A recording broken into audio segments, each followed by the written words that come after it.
మనోహర్ గారితో మాట్లాడుతూ ఏం చేద్దామంటే ఒక్కసారి నేను స్టీల్ ప్లాంట్ కార్మికుల అసలు ఏంటి మీరు స్టీల్ ప్లాంట్ గురించి మీ మీ అభిప్రాయాలు ఏంటి, మీ సమస్యలు ఏంటి అనేది నేనే ప్రత్యేకించి ఈ గొడవ కొంచెం వీళ్ళందరికీ మన మెడికల్ ట్రీట్మెంట్ అంతా అయ్యి కొన్ని రోజులు అయ్యాక ఖచ్చితంగా నేను నేనే కాల్ఫర్ చేస్తున్న ఒక మీటింగ్.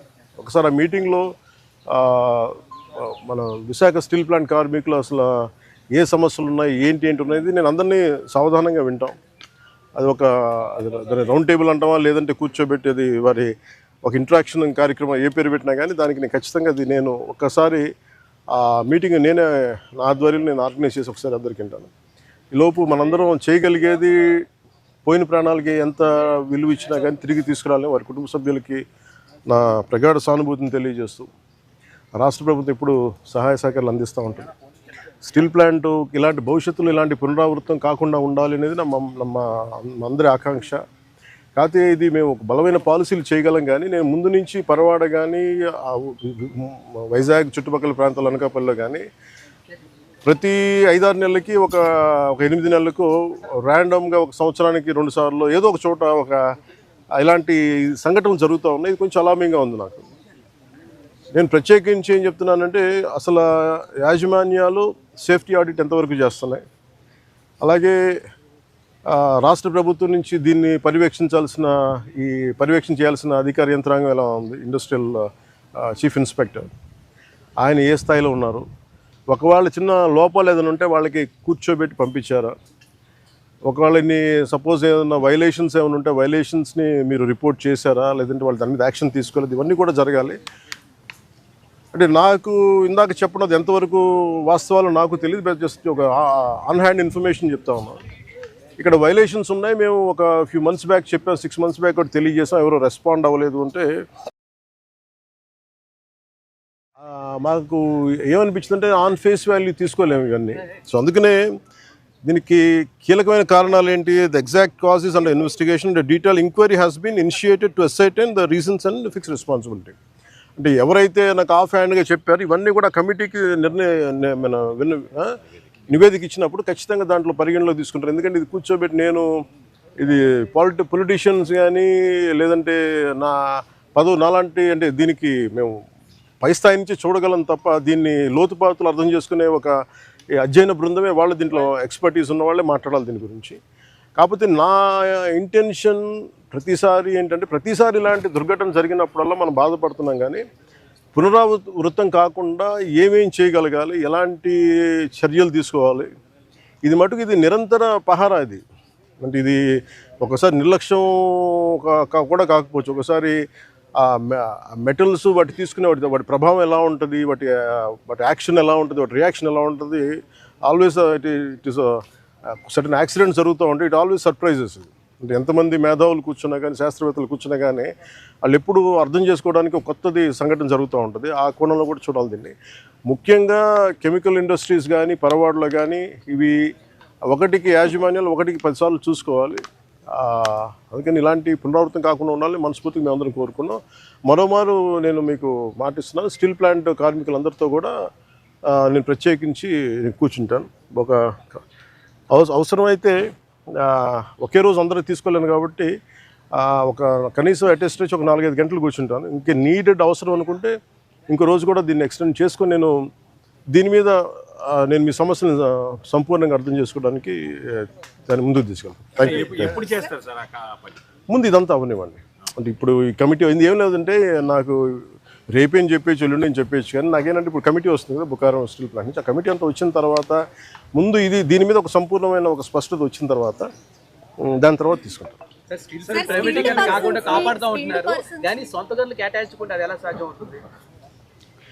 ఇప్పుడు మీరు ప్రశ్న ఇప్పుడు ఏం చేస్తున్నారంటే, నేను లాస్ట్ టైం కూడా ఇక్కడికే వచ్చాను. నేను ఎంటైర్ యూనియన్స్తో మాట్లాడాను. నేను ఆ రోజు అందరినీ చేతులు ఎత్తమని అడిగాను. ఒక్కళ్ళు చేతులు ఎత్తలు. ఆ రోజు ఢిల్లీ తీసుకెళ్తాం రండి క్యాప్టివ్ మైన్స్ గురించి అంటే అందరూ కన్వీనియంట్గా ఆ రోజు ఒక్కళ్ళు చేతులు ఎత్తలు. అంటే మీరు ఇండివిజువల్ పార్టీ పాలిటిక్స్ మీరు కలెక్టివ్గా స్టీల్ ప్లాంట్ మాది అనుకున్న irrespective party verticals or wing verticals పక్కన పెడితే మీరు స్టీల్ ప్లాంట్ కార్మికులు బాగు కోరుకోవాలి, ఇది బాగుండాలి, ఇది విశాఖ ఉక్కు, ఇది ఆంధ్రుల హక్కు అనే మీరు పదాన్ని నిజంగా మీరు ముందుకు తీసుకెళ్లాలి స్ఫూర్తినంటే, నేను ఆ రోజున ఇదే దాంట్లో గత వైసీపీ ప్రభుత్వం ఇది అమ్మేస్తానంటే మేము వచ్చి కూర్చొని కొట్లాడాం దీనికి. అదే దాన్నే నివేదిక రూపంలో నేను మన హోంమంత్రి గారికి తెలియజేశాను. అది మీరు చూస్తే వెంటనే దాన్ని ఆ ప్రైవేటీకరణ కూడా ఆగి ఈరోజు ఇక్కడికి వచ్చింది. ఇది మేమందరం సమిష్టిగా చేసాం, మాట్లాడాం.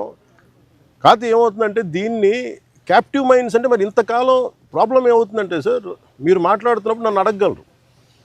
అంటే మీరు సమస్యలు మోసేవాడి మీద మీరు ఒక పంచింగ్ బ్యాగ్ లాగా అంటే మీరు అంటున్నాను కానీ జనరల్ నేను జస్ట్ ఒక పర్సెప్షన్ చెప్తా ఉన్నా. ఎవరైతే బాధ్యతలు తీసుకుంటారో వాళ్ళ మీద ఎక్కువ ప్రశ్నలు వస్తాయి తప్ప అడగాల్సింది ఎవరు? ఒక 5 సంవత్సరాల నుంచి వాళ్ళు ఉన్నారు. దానికి ముందు కాంగ్రెస్ ప్రభుత్వం ఉంది, ఆల్మోస్ట్ క్లోజ్ టు 10 years. ఇది అప్పటి నుంచి చేయాల్సింది. ఇవన్నీ వారసత్వపు ఇష్యూస్గా వచ్చినాయి, లెగసీ ఇష్యూస్గా వచ్చేసినాయి. నాకేముంది, నేను ఏ సమస్యల నుంచి మేము పారిపోవడానికి లేము. ఉన్నది వాస్తవాలు చెప్పి అర్థం చేసుకొని దానికి ఒక పరిష్కార మార్గం ఎతకడానికే మేము సంపూర్ణ సర్వ ప్రయత్నాలు చేస్తాం. మీరేదో అడుగుతాను మేడం. సార్, టెక్నికల్ గా ఉన్న వాళ్ళని తగ్గించేసి అడ్మినిస్ట్రేటర్స్ తో రన్ చేస్తున్నారు. పని ఒత్తిడి కూడా కార్మికులు, నిర్వహణ లోపం చాలా ఎక్కువగా ఉంది అనేది కూడా లోపల పనిచేసిన కారణం వాళ్ళు అంటున్నారు మేడం. ఇది ఇంత మీరు అడిగిందే నాకు చెప్పారు. కాకపోతే ఇది ఏంటంటే ఇది మనం నేను దీనికి సంబంధించి అనుభవం ఉన్న వ్యక్తిని కాదు నేను. కాకపోతే నేను ఏం చేయగలను, ఇప్పుడు మీరు అన్నది ఎంతవరకు అనేది నేను పబ్లిక్ తీసుకెళ్ళగలను. లేదంటే రేపు పొద్దున్న విచారణ ఈ కమిటీ ఏదైతే వస్తుందో వాళ్ళకి మేము చెప్పగలం. సో నేను అందుకని అంటాను, వన్స్ వీళ్ళందరూ ఆ కమిటీ తీసుకున్న తర్వాత నేను ఒకసారి కార్మికులతో ఇంటరాక్ట్ అయ్యాను అనుకోండి. ఇప్పుడు ఏమైపోతుంది, ఇప్పుడు మాట్లాడాలంటే అందరూ ఒకేసారి మీద పడిపోతే కాదు. చాలా ప్రశాంతంగా కూర్చొని చాలా నిబద్ధతతో చేయాల్సిన మీటింగ్. సో అది నిజంగా మీరు చెప్పింది కూడా పరిగణలో తీసుకొని వాటితో మాట్లాడతాం. లాంటి స్టీల్ ప్లాంట్ చాలా వరకు దేశంలో చాలా స్టీల్ ప్లాంట్ ఉన్నాయి. ఎక్కడ లేనంతగా ఇక్కడ ఈ ప్రాంతంలో ఈ స్టీల్ ప్లాంట్లో ప్రమాదాలు జరుగుతున్నాయని కార్మికులు చెప్తున్నారు. కార్మికులు కూడా ఆందోళన. దీన్ని ఎలా చూడొస్తారు మీరు? నేను అనేది స్టీల్ ప్లాంట్ కార్మికులు, మీరు సంఘాలు ఉన్నాయి కదండి, సంఘాలు ఉన్నప్పుడు మీరు కూర్చోబెట్టి వీళ్ళు ఒక్కొక్క ప్రభుత్వం వచ్చినప్పుడు ఒకలా బిహేవ్ చేస్తాయి సంఘాలు.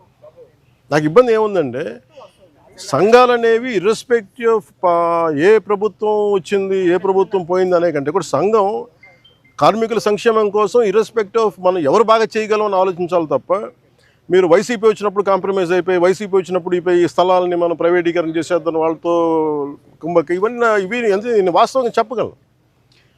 ఆ రోజు నేను కూర్చున్నప్పుడు ఎందుకు ఇంత బలంగా మాట్లాడగలంటే, ఆ రోజు నేనే నోరు తెరిచి అడిగితే ఒక్కరు చెయ్యి చూపులు. సో అందుకని మొదటి రక్షణ కవచం ఎవరు?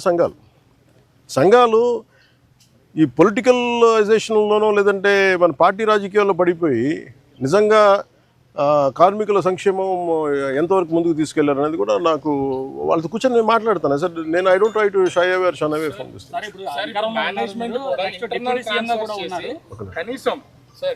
మేనేజ్మెంట్ కూడా ఇంటర్నల్ ట్రాన్స్ఫర్ చేస్తుంది. అసలు సంబంధం లేనటువంటి డిపార్ట్మెంట్ని డిప్లాయ్ చేయడం వల్ల ఈ ప్రమాదం జరిగింది అనేది, చనిపోయినటువంటి వాళ్ళలో కూడా అట్లాంటి వ్యక్తి ఒకరు ఉన్నారనేది ఇప్పుడు కార్మికులు చెప్తున్నటువంటి మాట. అంటే ఇప్పుడు స్టీల్ ప్లాంట్ యాజమాన్యం కూడా ఈ ఎంప్లాయీస్ విషయంలో కొంత అలసత్వం వహిస్తుంది అనేది ప్రధానమైనటువంటి మాట.